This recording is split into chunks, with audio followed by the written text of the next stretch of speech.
And Assalamu alaikum, my name is your host, Imi Yaska, and it's another show.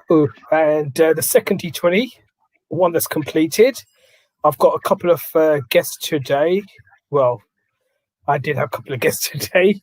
I think Umar will be back soon.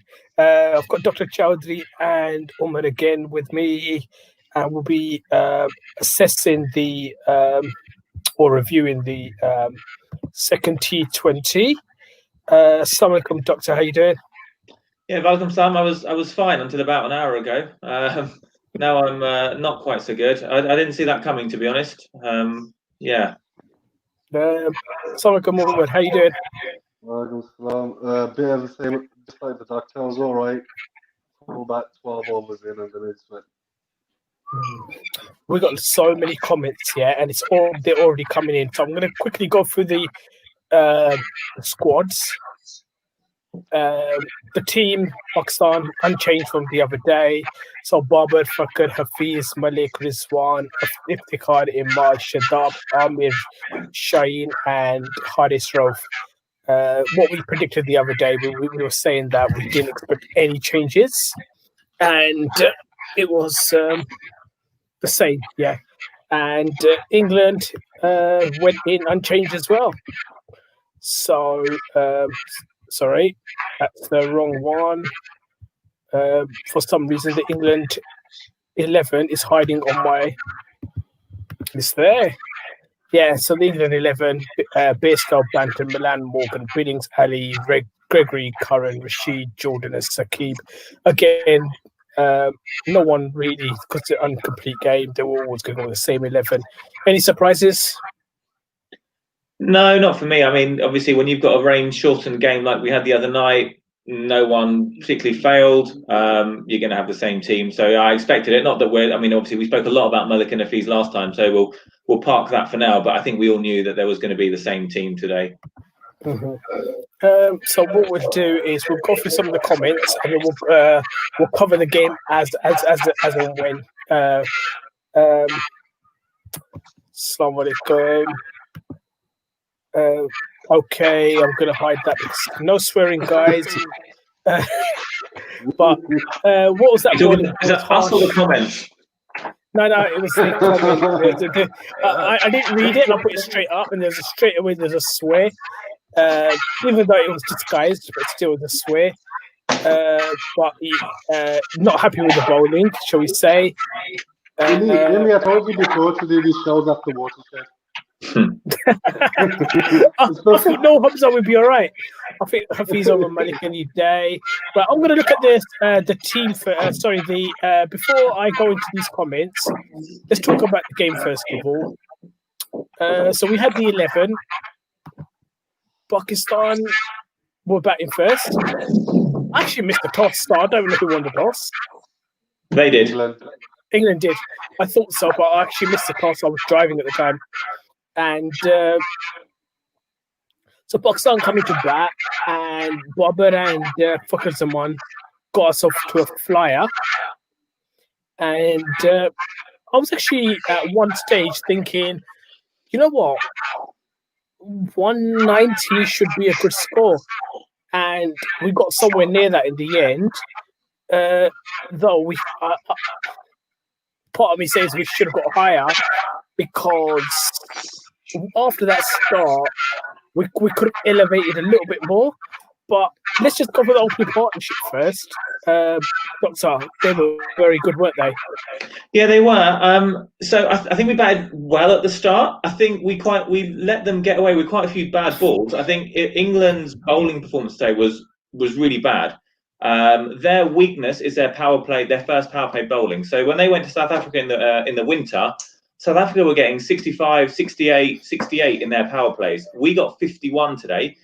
It's okay. So we didn't lose this game because of the batting. Definitely didn't lose it because of the batting. But in a game of fine margins, 51 in the power play versus what could have been 65, 66 if we punish a few bad balls, the target becomes 215 instead of 195. So I thought on a good pitch, we batted very well, but there's always room for improvement. And Babar, like I said, Babar just let a few bad balls go that could have been boundaries. And we saw later England punished a lot of our bad balls. We maybe didn't punish as many of theirs at the start, but that's a minor criticism. They played well. Yeah, I mean, like there's a few full tosses that basically. Is my voice okay? No, it's I don't know. I can hear my voice back. It's weird. Either way, basically there was a few full tosses that we let go. The couple of long hops, even the one Bobber got out to. As you said, it was an awful delivery. It was a long hop. He could have hit it anywhere through that leg side, and he ended up picking up probably the only man out there. Yeah, there was room of improvement, but it's small criticisms, especially from the opening pair. And then Hafiz, he batted really well. So all in all, I mean, them three absolutely. When you get your top three batting like that, then 195 as well, somewhere down the line, especially when you only lost 4 wickets, it felt a bit disappointing. Omar, I'm going to come to you before we go into like how Hafiz batted and everything. Did you think, that at one stage, I mean, like especially when Iftikhar come out to bat, I remember you saying it straight away. My dad said the same thing and says, like sitting next to me. I remember you saying the same thing on the WhatsApp. Imad, it was just like glaring at us. Send Imad out. Let him just hit the ball. 3.5 hours to go. Exactly. But then you responded and said we don't look at match situations. We just go with the batting lineup. Whatever we've picked from the start, we just go with it. I said to send in Riz or Shadab at 3, but obviously Hafiz came in, but he scored. But even after Babar got out, Shadab or Rizwan could have come in, and I think they wouldn't have faced as many dot balls, and they have a better boundary hitting ability than Malik. So I think, like you said, we don't look at the situation of the game. We just go with whatever we picked at the start, and that's it. Which was disappointing. But I still think 195 was a more than competitive total, and we should have made it harder for them to chase than chasing in the last over with 5 balls to spare. Got loads of comments, but we're going to come down to them a little bit later. Dr. Hafiz, we did criticize, but then we did also mention the other day that if you're going for experience, then there's no place for 3 of them. I mean, I've always been a massive Hafiz fan, as I said the other day. No, I'm joking. I gave him a bit of criticism, and he did exactly what we needed from him today. It was a really, really good innings. So look, I can't complain. The only thing you would say is that just like we say that you can't, one bad performance doesn't mean that someone should be out of the team. One good performance doesn't mean that that's it. He's set in stone at 3 for the World Cup now. So we need to not be too reactive. My personal opinion is I still think he will fail more than he will succeed at number 3 for Pakistan in the lead up to a World Cup. I know I put it out. I think I mentioned it on Twitter yesterday. I spent my time at work seeing some patients, but also doing a bit of analysis on Malik and Hafiz. And basically, when we're chasing 180, 190, or trying to set 180, 190, their strike rates are something like 120 or 130 in the past 10 years. So 10 years. That's a big, a big kind of body of work. So, yeah, today I think was the kind of an exception rather than the norm. But I would never knock a Pakistan player for playing well. Delighted with the innings. He did his innings and Morgan's innings. I think Morgan was 66 off 32. Hafiz is 69 off 36. So, that bit was equal. It's the other batsmen that batted around that weren't quite so good. I mean, you mentioned Iftikhar and Malik, 22 off 19 between them. That's less than 7 over in the last stage of a T20 innings when you've got such a good platform. Again, if we're going to criticise the batting slightly, it's probably there. But Hafiz, brilliant today. Really good innings. That part ultimately lost us the game, I guess, almost 22 of 19. I know without looking at the bowling, but maybe we could have got an extra 15 runs, at least 10 more runs. So that was crucial. We could have, but I thought 190, like I said before, I think 195 was more than competitive, especially with the variety in our bowling, the different kind of bowlers we have. I didn't think they would have chased it that as easy as they did. So I think one not. Sorry, I'm watching the We can. CPO. I was watching the CPO as well at the same time. I still kept looking away, and they were on the last ball, nearly 6 to win, and they only got 2, and they finished on 89 for 7, so they lost by 3. So the other team got In what 20 90? overs. Yeah, Must be, 91. that must be rain affected. No, 20 overs they just batted. Fair So enough. I'm not sure. Don't everyone go and watch that. Stay watching this. This is Yeah, it's over. It's Oh, you finished. mentioned it was It's finished over. straight here. It's over now. Stay here. So yeah, go on. We'll carry on.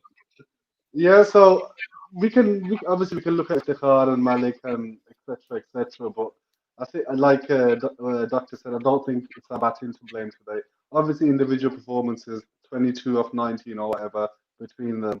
But I think, yeah, it wasn't reactive to the situation. They were just like they just sort of, where like we said, Shadab and Imad could have come in instead of Iftihar. We didn't do that, and I think that's where we missed out on our 10-15 runs extra. Doesn't it feel a bit like the test match where we're defending 270 and it could have been 320, 330, but you still think, all right, we've got enough here, we should defend. It feels similar today where, okay, we've got 190, could have been more, but we've got enough and we should defend these runs. And I think we were saying just before we came on, we've never failed to defend a target that big. So yeah, I think we can little criticisms about the batting, and it could have been more if we're feeling a bit greedy. But with that varied bowling attack, we should have defended. We should have defended 195 today. I just want to quickly say on Hafiz, and I'll let you carry on. The bowling attack that we face today, again, we bang on about World Cups, but in the World Cup, it is not going to be Tom Curran, Gregory, Saqib Mahmood. It's going to be Archer, Wood, Stokes. Willie's brilliant with the new ball. So we've just got to take into account I know we're kind of praising the batsman, but the bowling attack we faced today is slightly concerning. That was a second string attack. So again, before we get a little bit carried away with some of the individual performances, but anyway, I'll let you carry on, Amy. Yeah, I mean, Stokes, Archer, Willie, Mark Wood. There's a few missing, isn't there? So, just a couple of things before I go into this little stat that's going at the bottom. Pakistan were like 87 for 1 at the halfway stage. At that one, and we just lost our first wicket just before that. I think over before the 9th or 10th. And then, Malik after that got 14 from 11. So that's after Bob had got out. So that's we've already mentioned that into the thing where that was just not quick enough when you're batting at the death. Hafiz was striking it at, I think, 192, was it? If I'm not right, if I'm not wrong. Close enough to 200. He got 69 off 36, so it's close enough, isn't it? It was about 164. And then Malik and Babar were very similar, about 127. The only difference with Babar is because he's batting up top, and he's like the one who's gonna sort of see out the game for you. Where Malik was batting where the team had already got a good start. And then if the guy come out and he got, I think, a strike rate of about 88 or something like that, if I'm on top of my head. So I keep coming back to it. I think that we could have got a few more, but that's not the reason why we lost the game. We lost the game with our bowling at the end. So I'm going to come back to that. But yeah, just a congratulations to Barber with this little stat. He joins Finch and Cody to the fastest to 1,500 T20 runs. All of them have done it in 39 innings. He keeps doing it day in, day out. We think the pressure's going to take onto him, captaincy, leading the batting. Just keeps doing it, doesn't he? I think one thing I realized today, I don't know if anyone else picked up on it, was his running. I think his running has improved a lot, and he was pushing for cut. He tried to push Hafiz, but Hafiz wasn't having it. But I think just before he got out, you could see him punching his bat and cursing himself, and I thought, I hope this doesn't get to him. And then literally 2 balls later, he got frustrated and got out, which I don't expect from Barber. But you can see he's trying to push his game to the next level. And Hulk mentioned it in the last live about fitness and running and ones and twos. And going on off that point, then if you see Iftikhar, when Iftikhar is batting, he basically stepped back Hafiz for a lot of twos. So where Hafiz was looking for twos, he was doing ones, and then again 5, 6, 7, 8, 9, 10, 10 runs extra. You got to 200, 205. So yeah, that's my piece on Bob. Mhm. Isn't it lovely though? Isn't it lovely to have a batsman? I mean, we would have all grown up watching Inzamam, right? And you knew when Inzamam came to the crease, it's going to be all right for the next half an hour. We're okay. We can watch. It's just so nice having a batsman like Babar at the crease. You just know he's gonna get runs. He's gonna get them quickly. What a gem! I'm so glad he plays for us and then no one else. Brilliant player. Before I move on to the England league, I just remembered there's a little tweet that I got sent today. I sent this morning. I sent a tweet out that we've got the live show today, and I got a response. And the person was, the guests are really good on this show, but that host can you tell that host he's pretty useless. He actually just went dumb. He's actually tweeting me saying, "Can you tell that host he's pretty dumb?" So yeah, you there, you're pretty dumb. I couldn't but smile thinking he's actually tweeting me telling me the host is dumb. So I take it as criticism, but it did make me laugh. I'm just going to look at some of these comments and things are bad when Miss Bar is reacting like Mickey Arthur. Also, I think Hafiz has silenced his doubters. He just needs to keep it up. Yeah, I think I still look at it as the point that this is one game. There's a point of consistency. When you've played for 20 years, the odd game doesn't shut people up. So at this age, especially at the age they are, they have to keep performing because the criticism after one bad game will come straight back at them. Every time Jimmy Anderson has a bad game, Mr. 600 wickets, the press are onto him saying, "Oh, is he going to retire? Is he good enough?" That's the standard you're held accountable to. They don't say, "Oh, he's got one good game and right, that's it. He's in the team forever now." Every time he has a bad game, he's questioned, and that's Jimmy Anderson. So I think Mohammad Hafiz should come under scrutiny as well, with respect. I'm just going through some of the comments and pick them up. Malik out, Misbah on the ropes. Cass. Malik killed the momentum with the bat, and if the guy ahead and Imad didn't help the cause either. Imad? I think he means Imad with the ball. So there's that little part where between batting and then. I think with Imad, he has one bad game in about 15, so I don't really blame Imad. His numbers are brilliant. Economy rate of less than 6 in this day and age, and he opens the bowling in the power play. I think with Imad, I said it while he was bowling. I don't think he bowled that badly. I just think they were good shots. With Ahmed, he was just bowling pies on leg stump. So with Imad, you can defend him for his past, looking at his record, and then today, I don't think he bowled badly. I just think the batsmen just played good shots. Mm-hmm. Saad, we were 10-15 runs short regardless of stats. Yamin, Slum lads, bowling was poor, not bowling to a plan or field. Walaikum Salam. We're going to come to the bowling just in a bit. That was the difference between 220 and 195. Hindsight, though, isn't it, guys?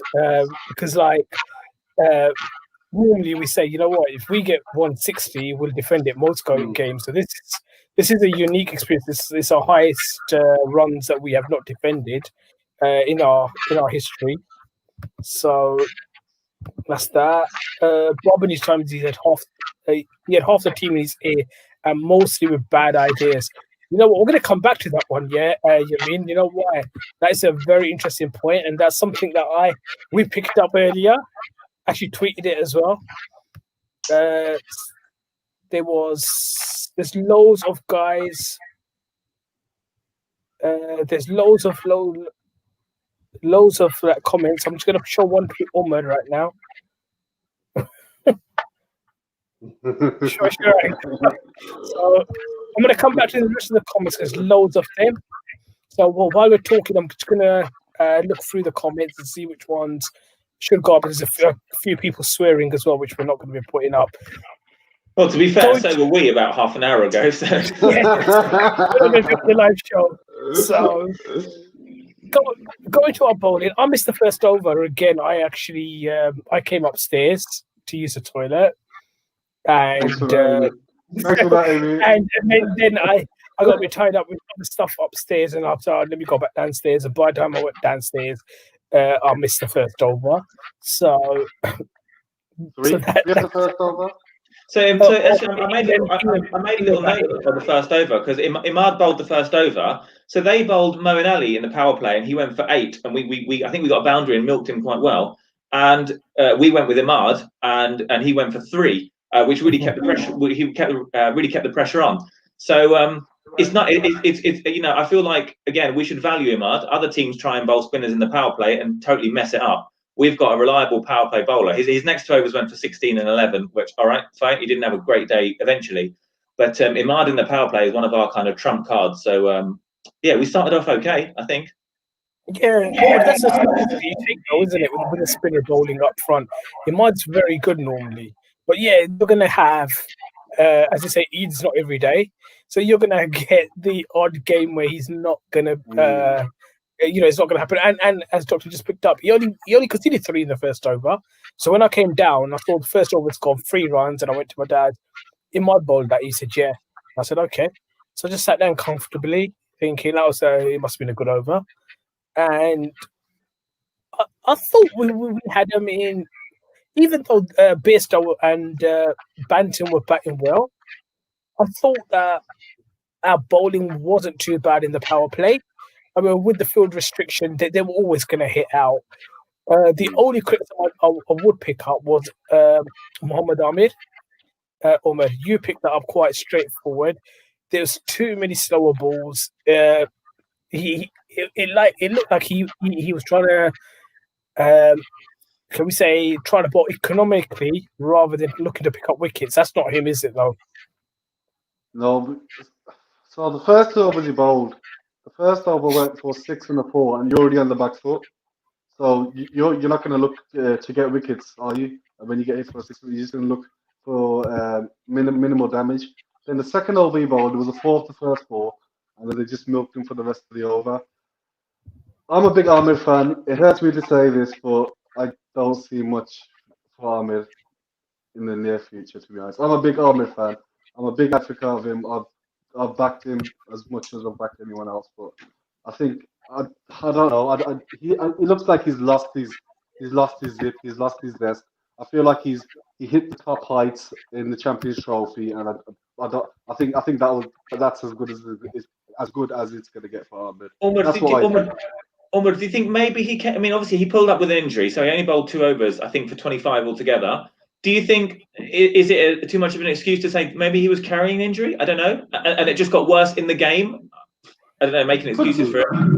Yeah, could be. You shouldn't pick a player who's carrying an injury. That's the thing, I guess. Exactly.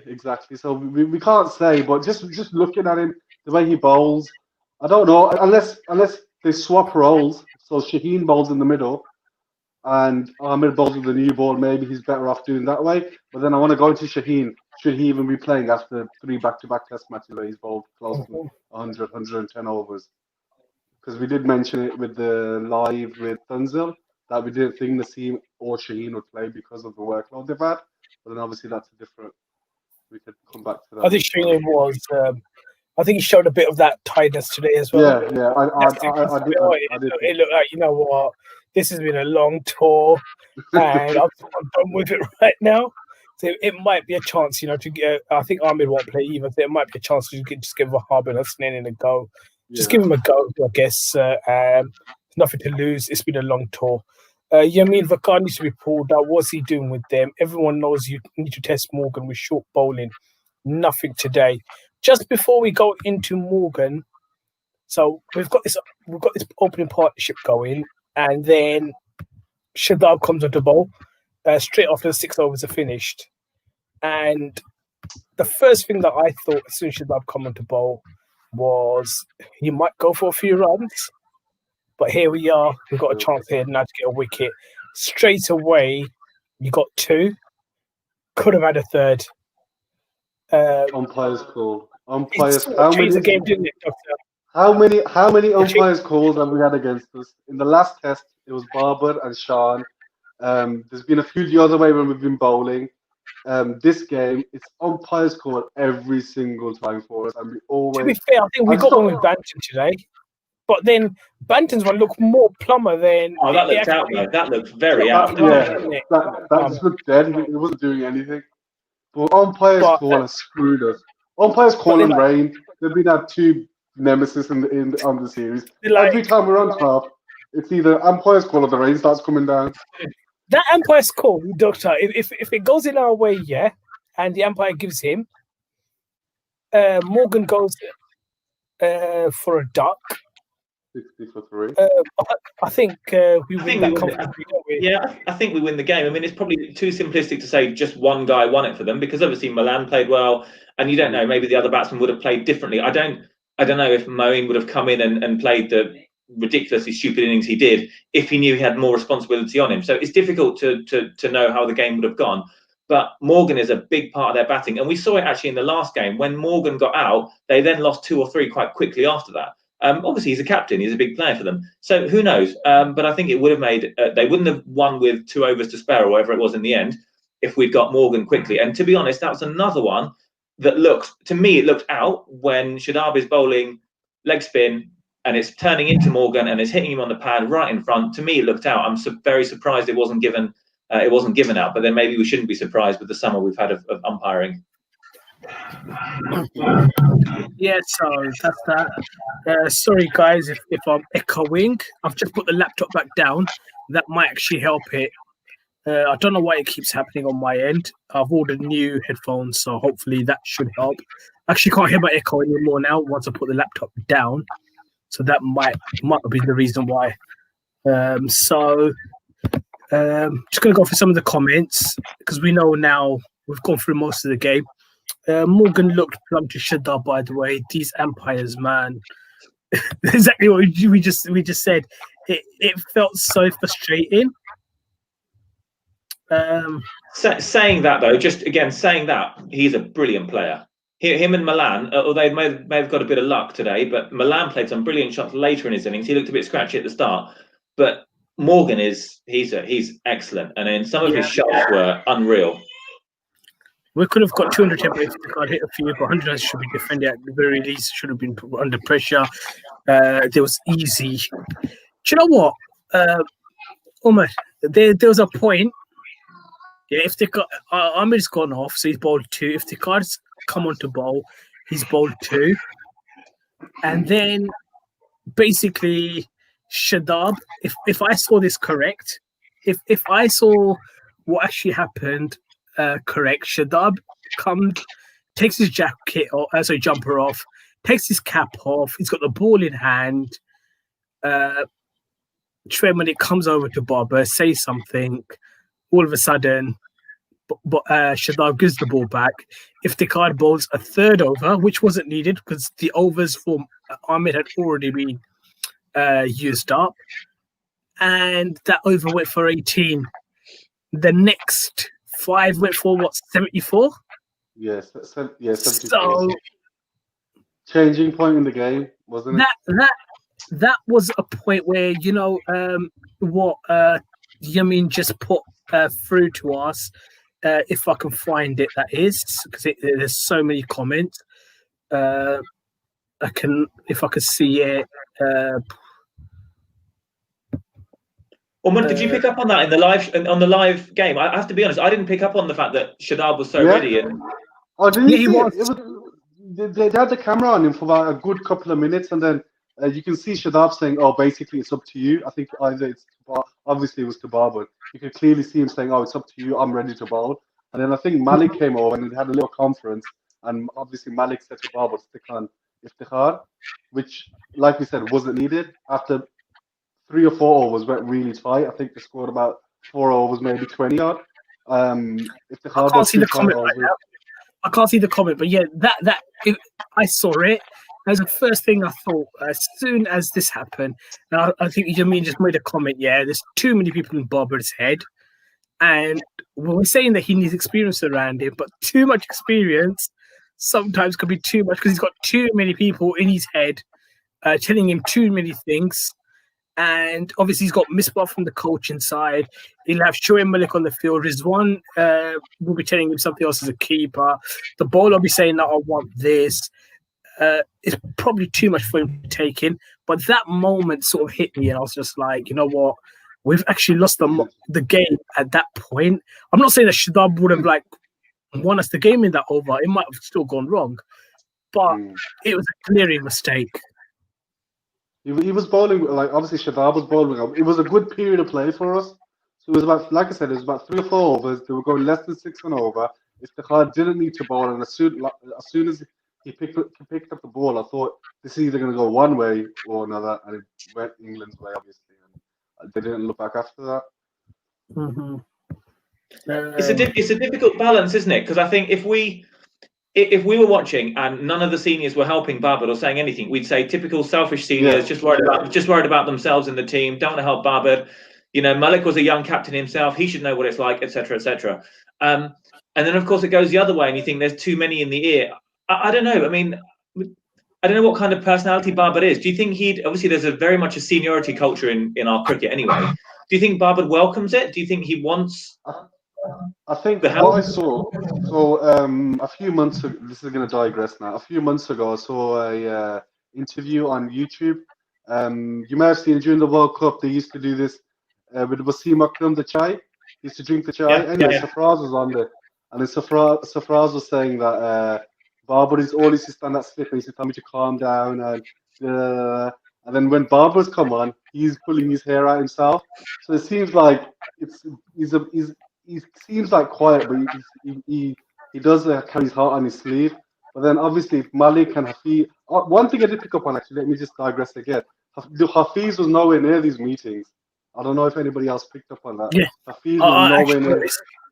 So the little group that they always had was Rizwan, Shadab, Barber, and Malik, and the bowler. So that's a little meeting going on there. So back to that little YouTube segment that they were doing. He was always saying that Barber used to tell me to calm down, but now he's pulling his hair out as well. So I think he's less than 10 games. He's less than 10 games into his tenure. You can't look too much into it. If he's still making the same mistakes in 50 games, then we have to start asking questions, I think. Mm-hmm. Omar Mirza going to the third test. I think it means T20. Should we make any changes into the line that Mohammad Ahmed might be replaced because of his hamstring faults? Doctor, I guess Ahmed is not going to be risked again. He shouldn't be. He shouldn't be. I mean, again, he wasn't the reason we lost today because he was going at 12 and over anyway. So I'm not sure how much value he'd have been at the end. But I'd probably bring in. I mean, if Shaheen needs a rest, which he probably does, if Ahmed's injured, which he probably is. Personally, I mean, it's the last game of the tour. I'd bring in and I said on the last show, I said you can't just play a bunch of 18-year-olds all the time. I'd probably just bring in Naseem and Hasnain. This is not like an anti-Wahab thing. There's been a few people on Twitter talking about Wahab, and I like Wahab Riaz. He gives 100% for Pakistan, but I just think you're not going to learn anything from Wahab playing this last game. I would say bring in Naseem, bring in Hasnain, bowl as fast as you can. Last game on tour, just go for it, lads. That'd be my opinion anyway on the last game. Yeah, sorry guys, I can't pick up the laptop because my voice goes, and when I sit down with the laptop down, my back starts hurting. I don't know why. So I see a doctor.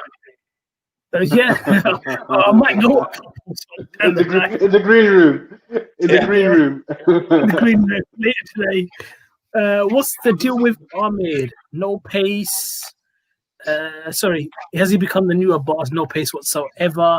And then later on went and said every ball's cross seam. I think we just picked that up, didn't we?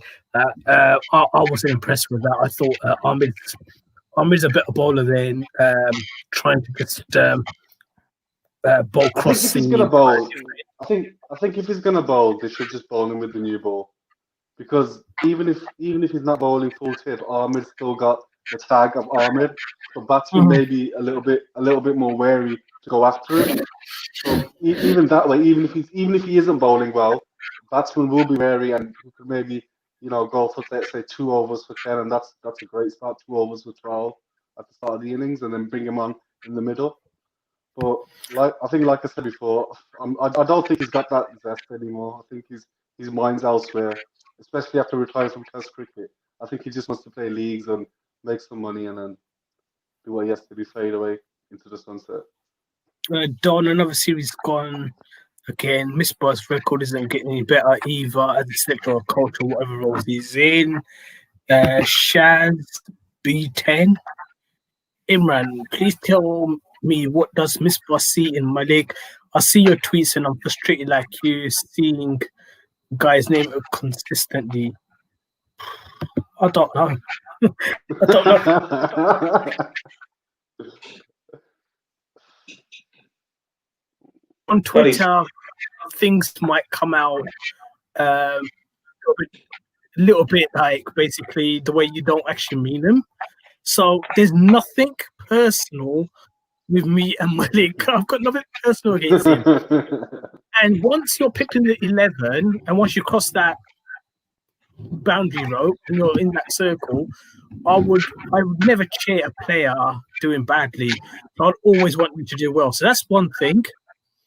But I just don't see anything in the present Malik. There was a Shoaib Malik at one point that I could see a value in, but that Shoaib Malik lost about around, I don't know, 10 years ago.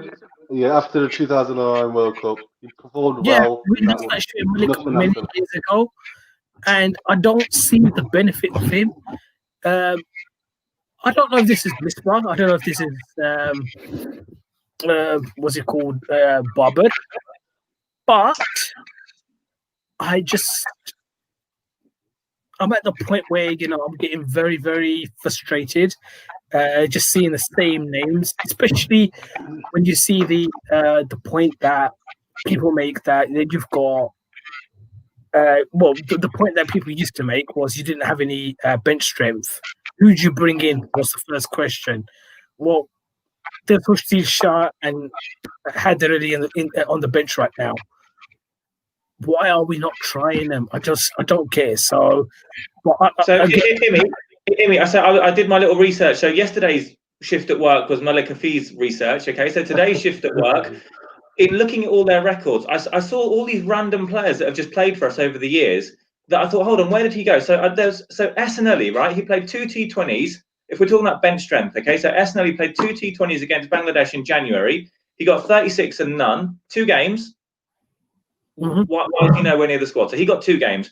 Hussein Delat's last 3 games in South Africa, he got a 40 and a 55 when we're chasing like big scores of 180, 190.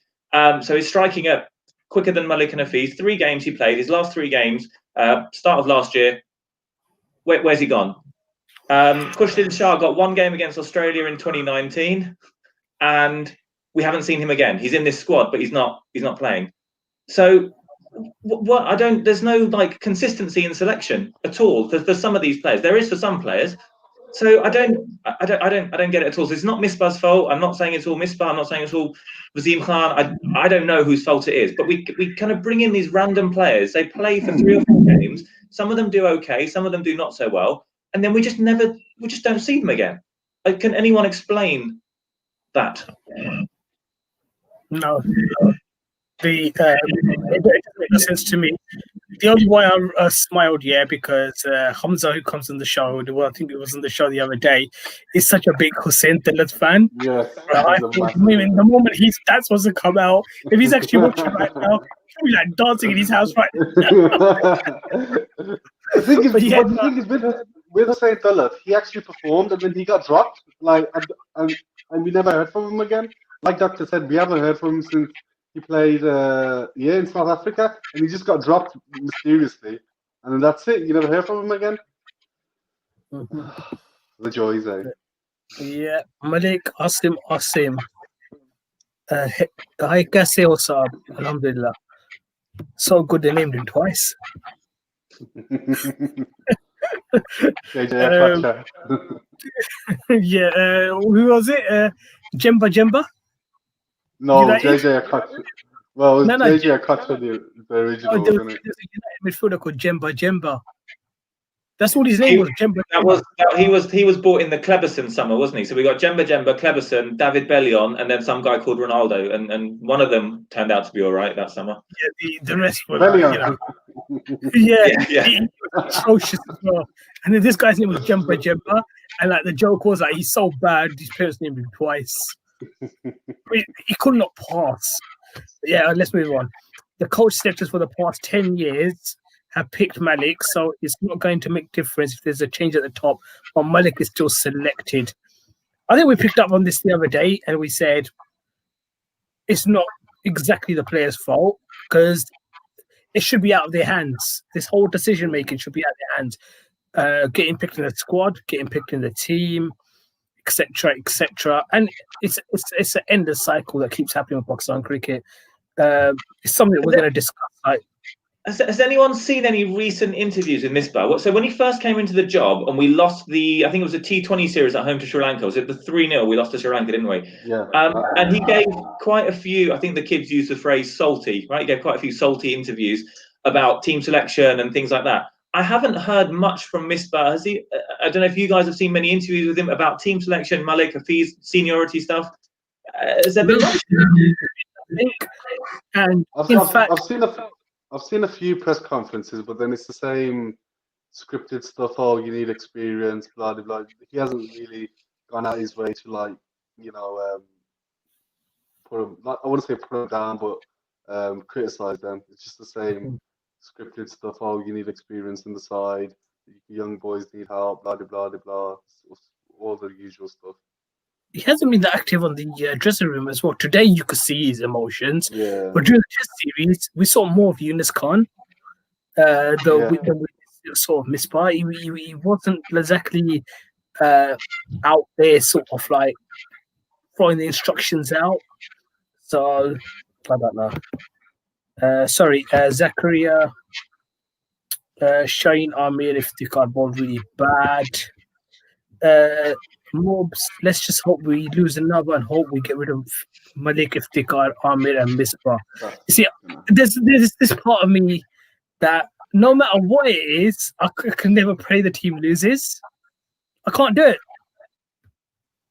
I just can't do it. Never. I don't think any of us. I don't think any proper fan would ever think that. I don't. If they bring Misbah out of retirement and he hits a 6 to win the World Cup, I could not care less.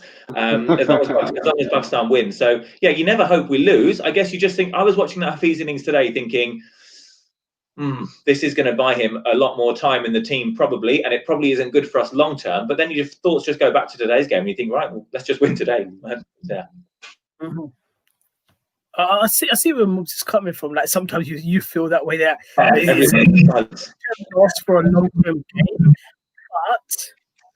but I can't do it. I mean, like I'm just gonna go back to my football roots, yeah. And even under Moyes or Van Gaal or Mourinho, bloody hell, man, where I come from. But yeah, even under them, and when things were really, really bad, and I remember them saying that we could be one game away from like Jose getting sacked. I couldn't actually sit there and say, let's hope we lose today. It just couldn't happen. The moment the players go onto that field, I'm like walking around like a mental guy.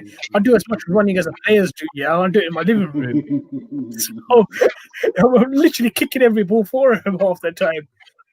But maybe we could go down. Maybe we could go down the route of two coaches. One for the limited overs team, one for the test team. Because even in Misbah's career, he wasn't a very good ODI captain, we could say, and he was okay as a player in limited overs, but he wasn't the best. And it kind of shows in his coaching. So at test, he was brilliant. We all know what he did, world number one, etc., etc.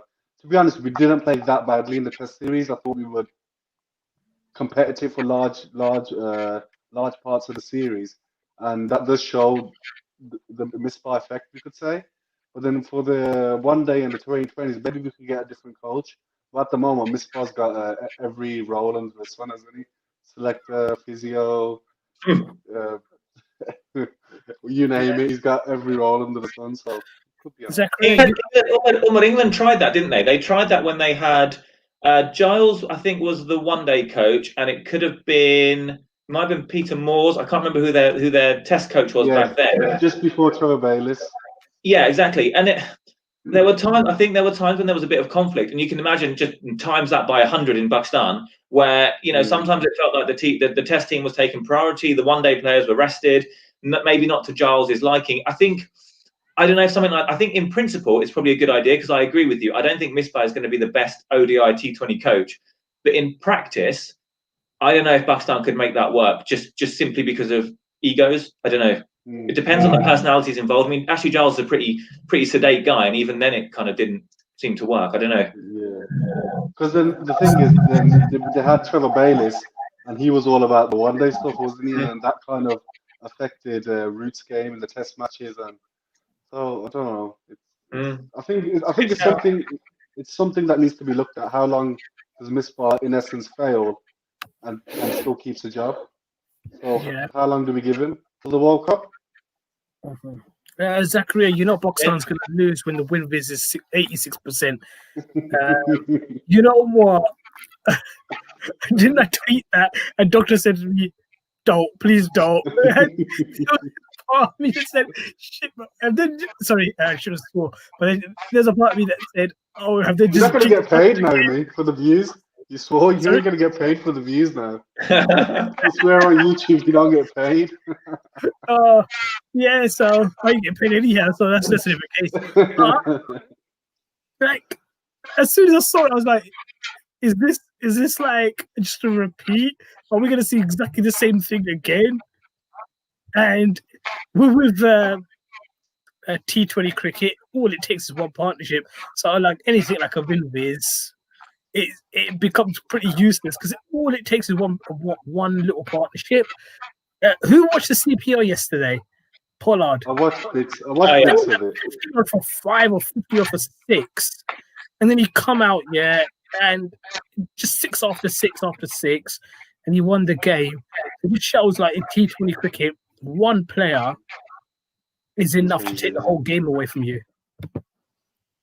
Boys, what did you think of the senior players going up to Bob and providing their fantastic guidance and how to field should be set? Bob should be allowed to direct as he wishes. Very disappointing. We've just mentioned that. We've talked about that within the show already.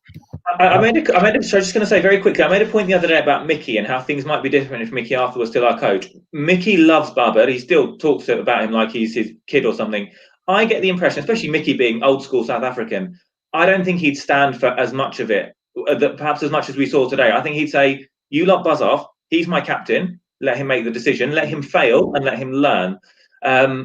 Whereas again, Misbah himself was a senior player, was captain for a while, was not captain whilst being a senior player for a while. I think he still comes from that kind of slightly old, more Pakistani mentality of your oldest players will always be the wisest by definition, because they're 39, so they must be wise, which isn't always the case. I don't think Mickey would have stood for maybe a lot of this stuff. Did Malik?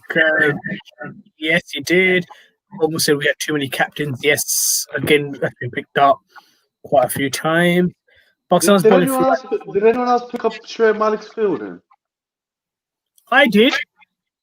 I thought a couple of times he was a bit. Even at the start, I think it was the second over. Shaheen was bowling, and I think whichever batsman it was, they hit it straight over Shoaib's head, and he was just jogging to the ball. And there was another one where I think it was towards the end where Moeen hits the drive in the air, and he sprints, and then he's like, it looks like he slows down. He'll probably argue that, I didn't want the ball to go past me. But if he puts in a dive, there's a chance of a catcher. I did pick up on it, and I was watching him, and I watched a few balls. A few times the ball went near him, and I thought it didn't look like he was giving 100%. That could be our motive, because at the moment he's, in the spotlight and everything he does, because he's picked up on it. But I don't know if anyone else picked up on it, but I thought I did. I don't know if I was wrong or not. Don No, Pakistan just to say, the people I was watching with did. I didn't. The people I was watching, I thought they were being a bit cynical. Yeah. But I don't know. Maybe there's something in it. I'm not sure. So But to Don be honest, Pakistan. sorry to cut you off, me. With Malik, he has got a record of doing such things, so it wouldn't, it wouldn't be like you said, that it wouldn't be cynical to think he's doing that because he has done it in the past. Obviously behind the scenes and whatever. But anyway, sorry, Mikhail. Sorry, kick on. Pakistan's bowling throughout the summer hasn't been great. No Yorkers or short bowling either.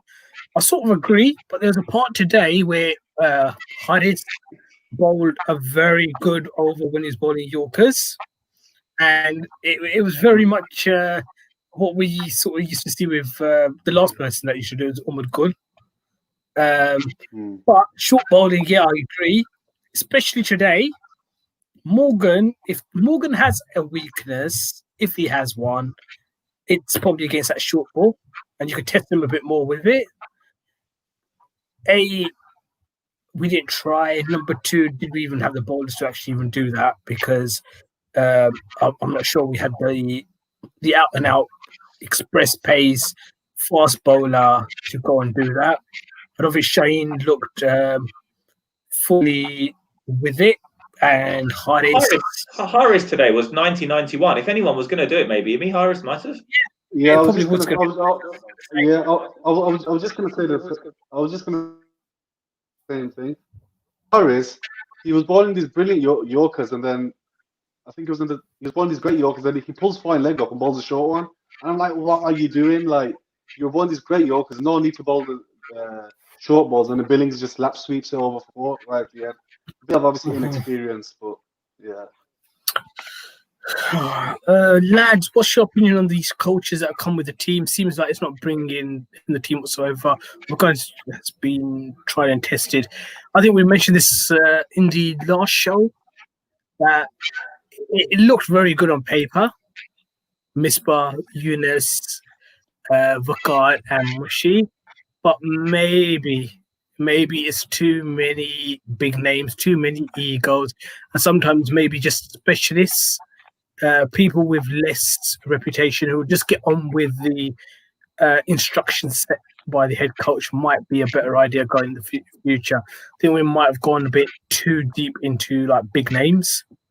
Yeah, but then everyone will say they're yes man. So I don't think you can win either way. Then they're going to say, oh, X is a yes man and Y is a misfire man and this and that. I think with Misbah and Waqar, they've worked together before, and I think they obviously they were okay together. Obviously, Yunus coming in, we all know what Yunus Khan can be like. I think Doctor mentioned it before. He could argue with himself in the phone box. I can't see Mushy staring. Up a lot. I think he's always happy. I've never seen him angry in my life. I think with coaching, I think different players react to coaching in different ways. So I think coaches can maybe make small tweaks quite quickly, but it could take 12 months for us to see what the impact of 3-4 new coaches on a player will have. Obviously, Mushi and Yunus and Waqar are relatively kind of recent recruits, so it's probably too early for us to say that the coaching staff are either doing brilliantly or they're not doing very well at all. That's more of a long-term thing, in my opinion. I think that's probably something we look back in a year's time and say, you know what, these coaches haven't changed anything, or actually these coaches have been really good for us. But even looking at Mushi, Imran, the other day when we mentioned about Mushi and his effect on Yasir, that we didn't have. It looks like, even looking at these last few games, Shadab, in the last couple of series, he hasn't been bowling very well.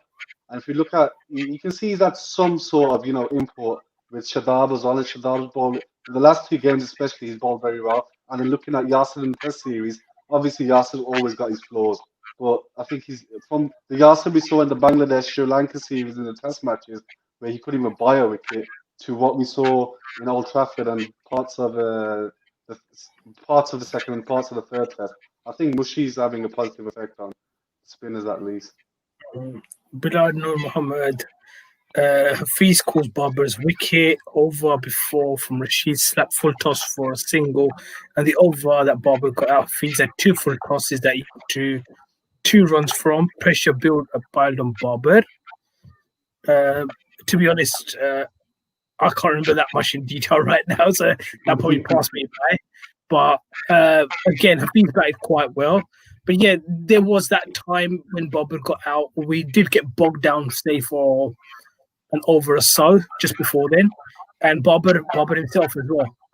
And then obviously he played a poor shot. So again, I'm not Hafiz bashing here because that's not what we're here for. We all want the team to do well, but Hafiz got a lot of bad balls today. There are a lot of bad balls bowled at Hafiz, and whatever leg side full tosses all over the place or half volleys. He was on the receiving end of some pretty bad stuff.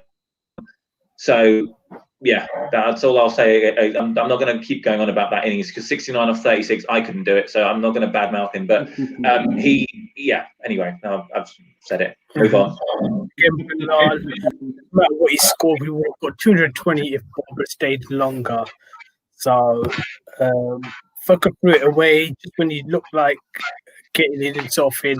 Fucker has that tendency in it. I think there was a stat by them at the start that 33 innings and 20 or something like that he's got out of the power play. So he went over the power play today, but he has a tendency of getting himself out eventually. I'm not going to knock him today because he batted pretty well, but yeah, that stat did come up today, which sort of you know what? That's a lot of innings for you to lose, go out early, especially for a team like us who relies on Bobber and Fucker quite a lot. That was his highest score for about 13 games, though, something like that. He's been in a real rough trot for us. So even if it is just early shoots of recovery, like you say, Amy, we need good opening partnerships with what comes after it. So if it is hopefully a return to form, I'm a massive Fakhar Zaman fan. I really like him. If he comes off, he wins us games on his own, and that's what wins you 2020 games is just 6-7 overs of amazingness. You don't have to be brilliant for 3 days like you might have to be in a test match. So big fan of Fakhar, and hopefully it signals a return to form. It works though, doesn't it? Like just 6 overs, that's all we need of him, and it sets the benchmark of us getting a very, very good total if everyone else does their job after that. If he bats 6 overs, we get, let's say, 60 easily. We get 60 easily, and it's not like we've got Bobber at the other end who is just gonna hit the bad balls, put the bad balls away, and nudge and nurdle it and get Fucker on strike as much as he can. So if Fucker about 6 overs, we will get at least 50, minimum 50, I'd say. But it's just trying to get him to bat that long, which is seems to be the problem. 10th comment today about the seniors giving advice to Bobber. They should leave him alone. So I think a lot of people picked up on it today. So that's that. Bobber needs to stay to the 15th over, but lost it. Hafiz got to the team to 195 in the end. Otherwise, it could have been 165. I think we would have got more than 165 regardless. But 15th over, he can't do everything. I mean, that's asking a lot for him to stay to the 15th over and bat at 150 strike rate and be captain. And that's asking. That's pretty demanding stuff, I think. Because you know what, I won't be surprised if somebody says after this game, Bobber batted too slow. In the next few days, there'll be somebody that tweets it. It'll either be a reporter or there'll be journalists, somebody that will say Bobber batted too slow today. There'll be somebody. There's always going to be. Oh, sorry, I have to keep moving my back because I'll lean on this bed. So from tomorrow or from Tuesday, I've got to find a new place to do this. I cannot be doing this because I haven't got any back problems. It's just that because I've nowhere to lean, just sitting down on a bed. I can sense some private work coming my way. I think I've just lost where I was. I'm just going to say one thing about Fucker. I would much rather Fucker got 60 and won us a game and then got a duck in the next game than get 2 30s and not win us either of those games. See what I mean? As in 2020, you need match winners, and that's the thing about Fucker, and he will win us games in the future, hopefully. Fucker should just focus on his batting. He's our captain, so he can't just do that. I wonder, is Zulma just thinking there should be a different captain then? But I don't know who. Again, there is no one. I mean, apart of T20, maybe Shadab. But I mean, you're giving to Bobber now. Yeah, you've got to keep Yeah, it you for at least the can't. next couple of years, and you've got to see where he is at the end of that. But until then, I mean, now it's Bobber's for at least for the next 2 years. We But the shouldn't thing even is, be thinking about we don't even know what type of captain he is. Like, we haven't even seen much of him. Bits in Australia, but you couldn't really judge him off that. And then we've had today, and then where else? I don't think he's captained anywhere else. He didn't captain the Sri Lanka last. That was still Surprise, wasn't it? I So believe, he's yeah, only yeah, had it like was.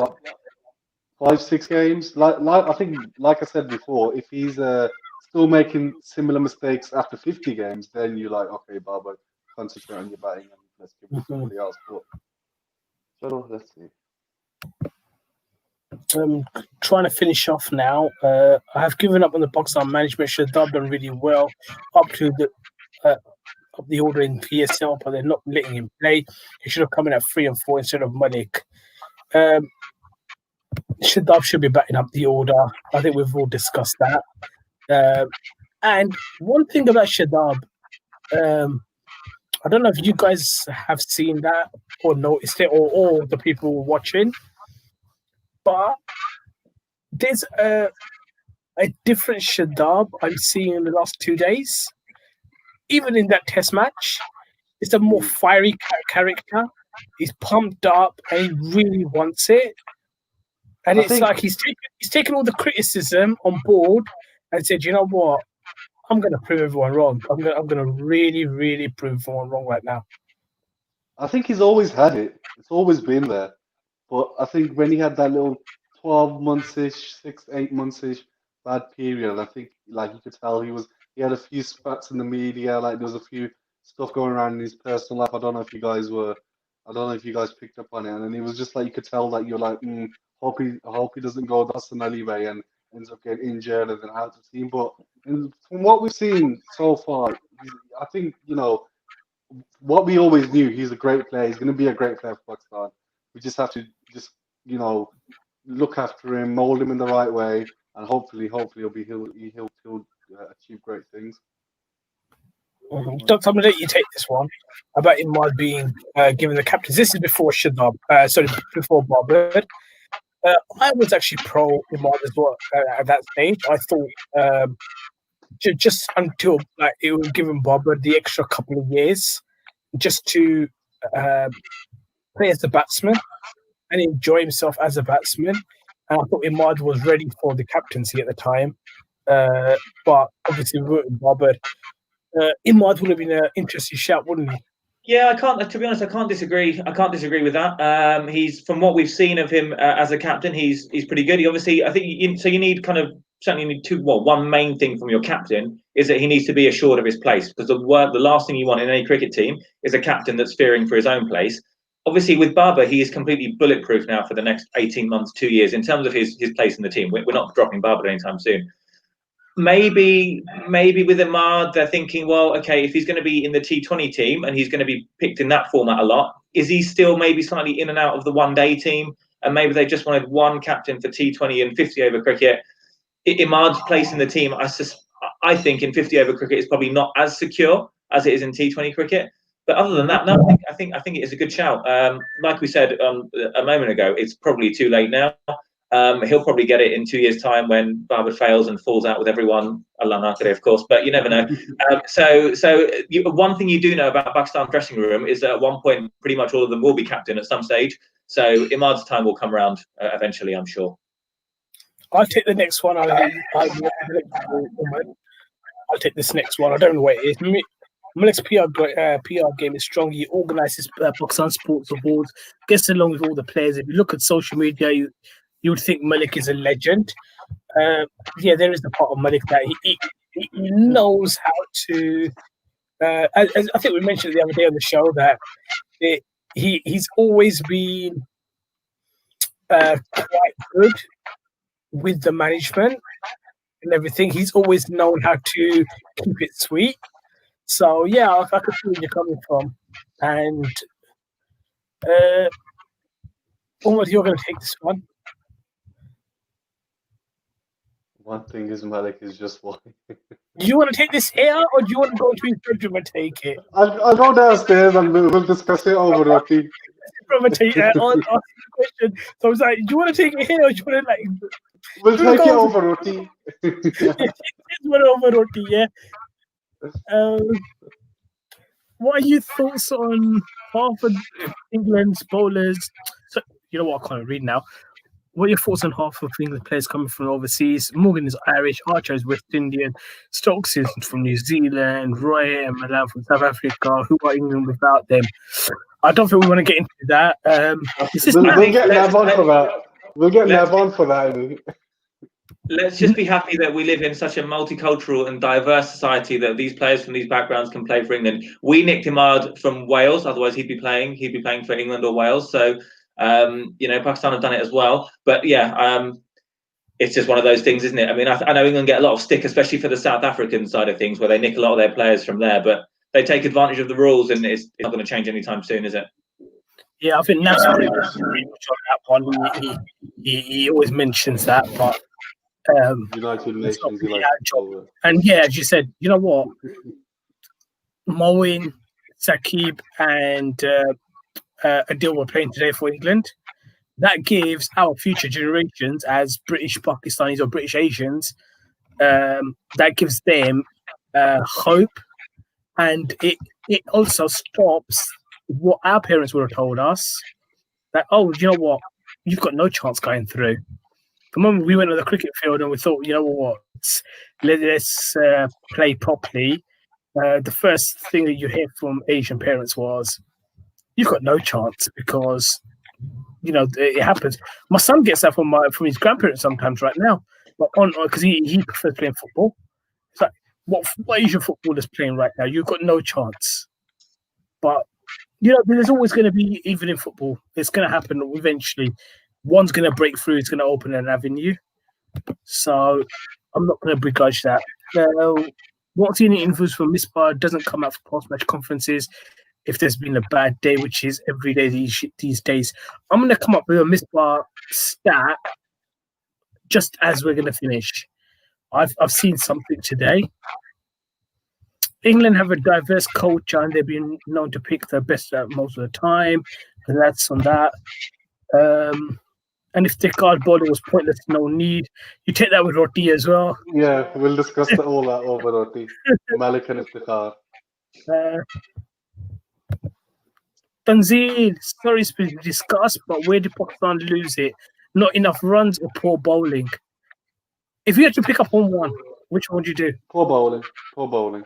Poor bowling and England being a really good team, because there's two teams in this, and England are, you know, Morgan is a brilliant player. So I don't think we can have too much of a go at the batting. They're little criticisms. The bowling and England being good. I think that's one thing we always we don't look at. Like, if we lose, we only lost because we were playing, not the other side came to play as well. Mohammedesh Shadab coming at 4. We've discussed that. We actually agree that you should be batting up the order. What I do anyhow. Tanzil, why are you messaging here? You should have just phoned me, and I would have just got you on the show even for 5 minutes. Should Pakistan now give Haider and Hushdi the chance in for Malik and Ifti? I would. Would you, Doctor?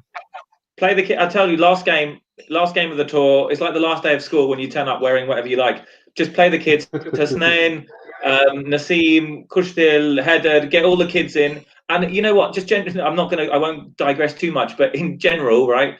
Young people will amaze you with what they can do if you give them a chance. And if we just give these kids a chance, you don't know what they can do until you give them the opportunity. We know what some of the old players can do.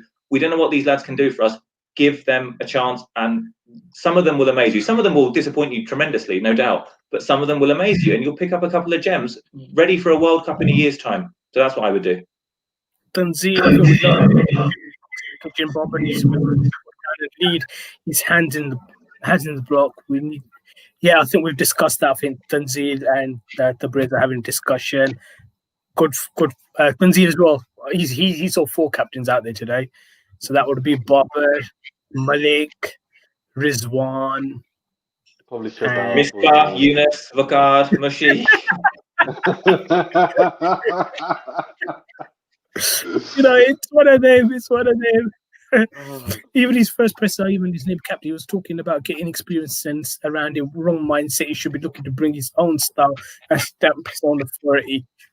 I think when Doctor mentioned it earlier, we have a culture sometimes of respecting elders, and sometimes it probably does still affect us as a cricket nation as well.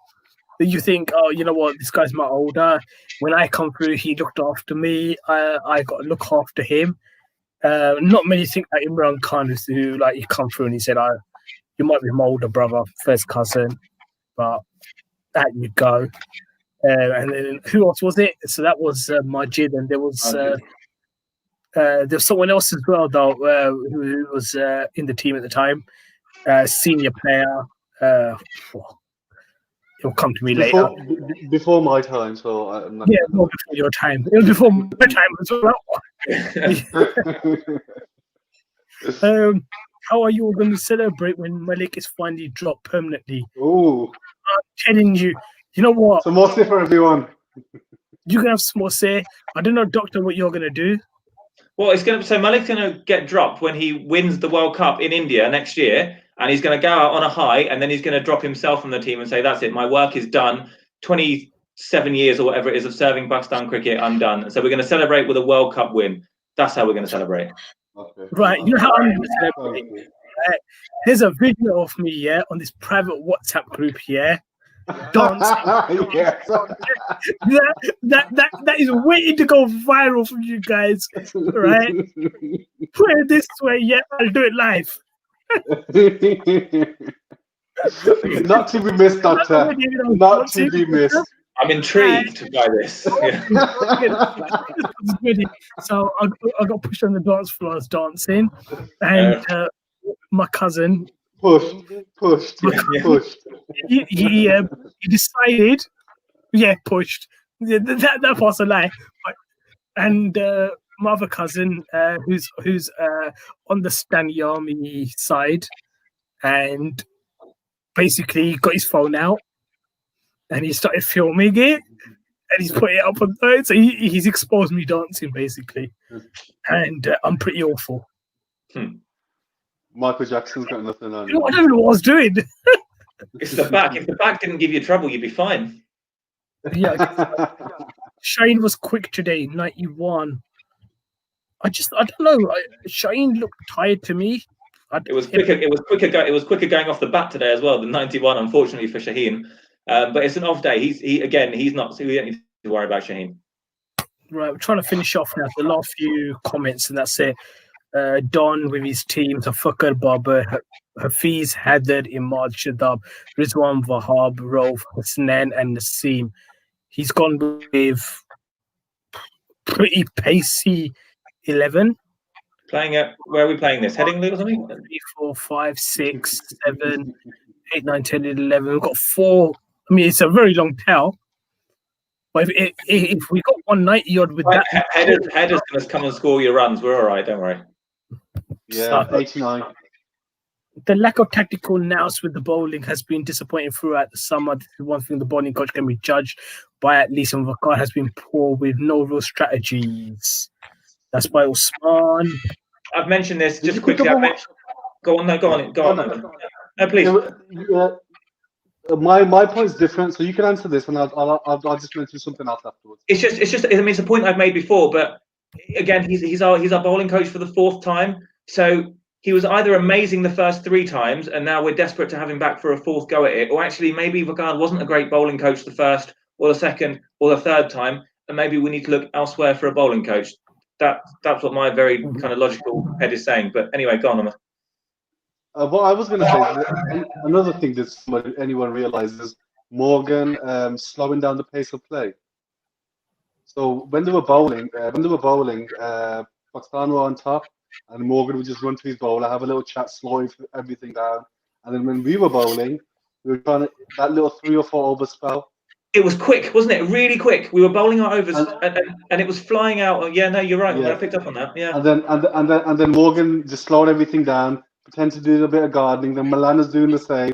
Just put us off a little bit, and then see, like what does link into that comment a little bit about the tactical nous and the game awareness, and we can't pick up on things like that from the Pakistani side, batting and bowling, just slowing things down John sometimes. talks about that picking specialist coaches, which is like how the world is going now. So you look at like a fast bowling coach, someone who specializes in little things like that. It's front problems you've got in me, not back ones. What are these front problems? Oh, seriously. Today proved why Bobber needs experience as captain in the PSL for East to succeed. He wouldn't have looked like a novice if he came. You know what? We picked up on this the other day. He should. I don't understand why he's not a captain for the PSL side.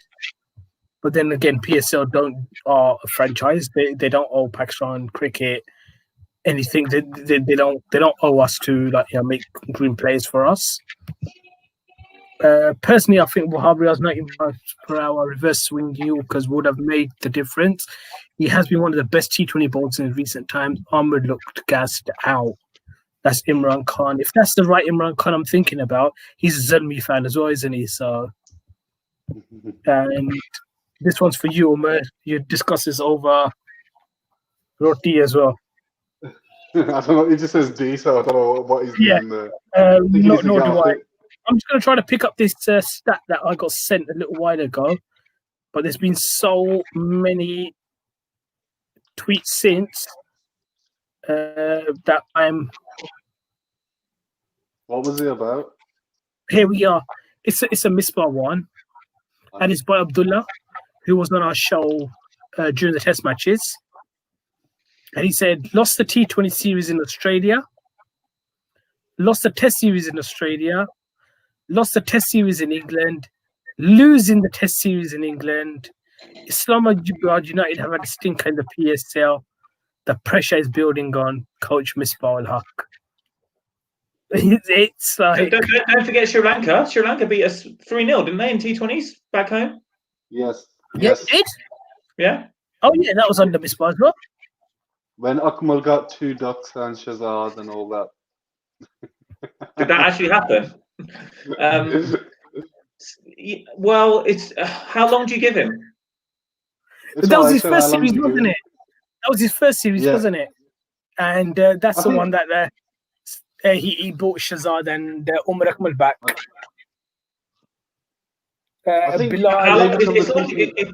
It's like in football, though, guys. It's like in football, isn't it? I mean, I think we're all football fans here. You eventually you back the manager, and then eventually there comes a point where you think, all right, we can't back this any longer.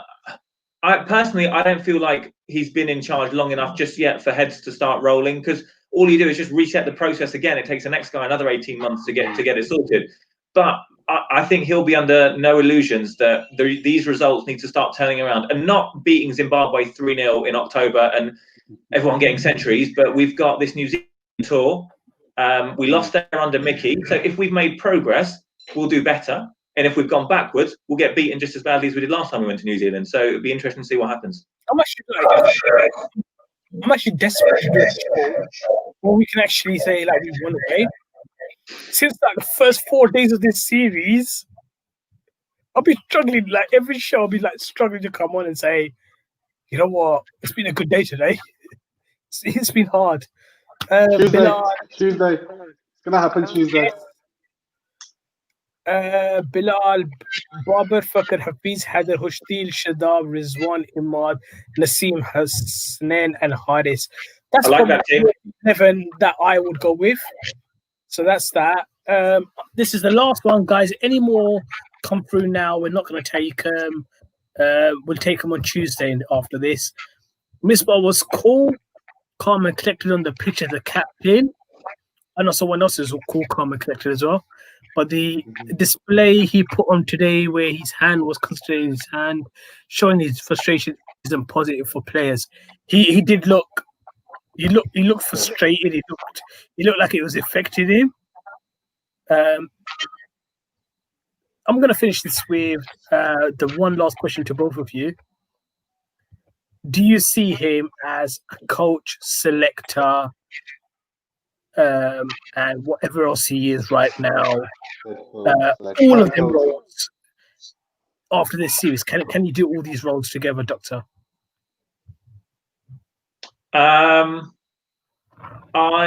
It's a good question, because you've got to balance it with what Pakistan media is like, and obviously what kind of logic says that he maybe hasn't had enough time.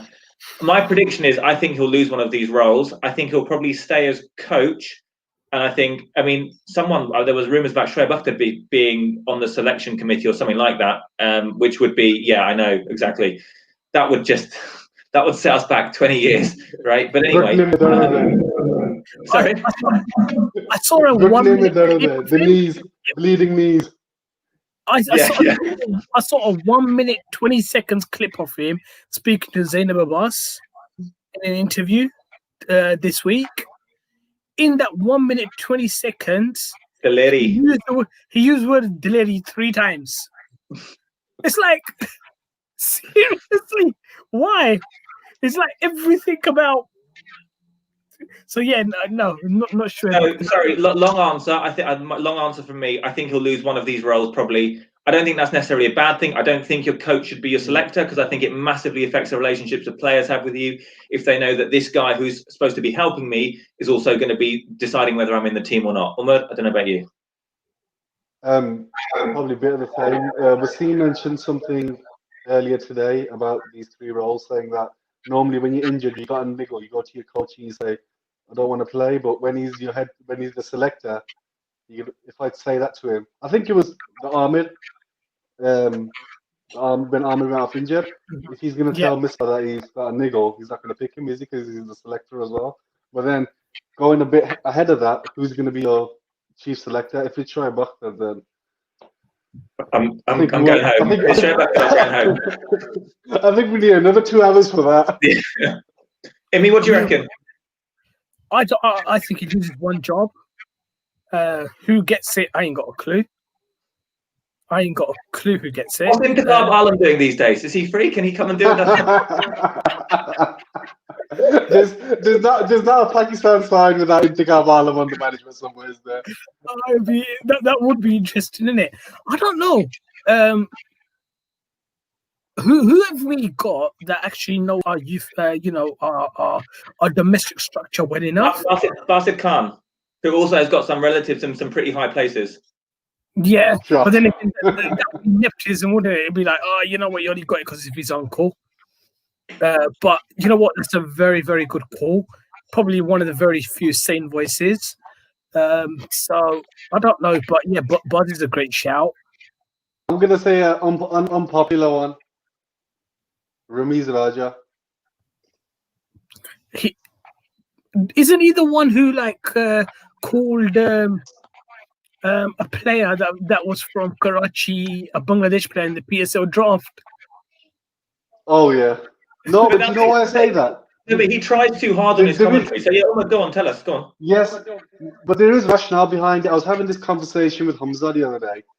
When you see him, like the doctor said, when you see him on commentary, he's always trying too hard, whatever. But you know, when you listen to him outside on videos or on Twitter, he actually speaks sense. He always talks about blooding youth, looking forward to the next World Cup, building young sides, etc., etc. He actually talks sense, which is very rare for a Pakistani in general, and it's very rare for Ramiz Raja. So listening to his ideas and what he says is. I'm going to show you the reactions to this here from 2 different people, and this is where it's going to finish. Yeah, this was when Shoaib Akhtar come up. Please no. And what's the second one? This is when Ramiz Raja come up. Oh please. And then the last one. That could be anything. It could be praying for yes. Rest in Ramiz Raja. End the show now. So the boss went, you know what? End this. End this. Well, as Ramid would say, it's time to destroy the show now. Let's finish out. You know what? Actually, Doctor, there's about 8 people watching right now, so it's cut down from what it was because it's been a long show. But we were thinking related to me, but anyway, go on, carry on. Sorry. We were thinking that near our next series, or maybe even the Australian series, the New Zealand series, or even if the Zimbabwe series, we might we might just try some new youngsters. So it might be harder to do. But nearer the New Zealand series, we're going to do a whole show on selection. So before the squad's announced, 2 or 3 days before the squad's announced, we'll sit here, 4 or 5 of us, thinking with the selectors, and we're going to have a debate, and we're going to see how easy is it to select a squad when you have a chief selector, you have his other selectors, you have a coach, you have a captain. I know it's a little bit easier when one guy takes about 10 of them jobs. But we're going to do this. What are the days? Just to get an idea on how hard it is, because it must be a hard job. Because you're going to have loads of opinions. But either way, guys, thank you for joining me. Thank you, Doctor. Pleasure, as always. Thank you, guys. Thank you, Umar.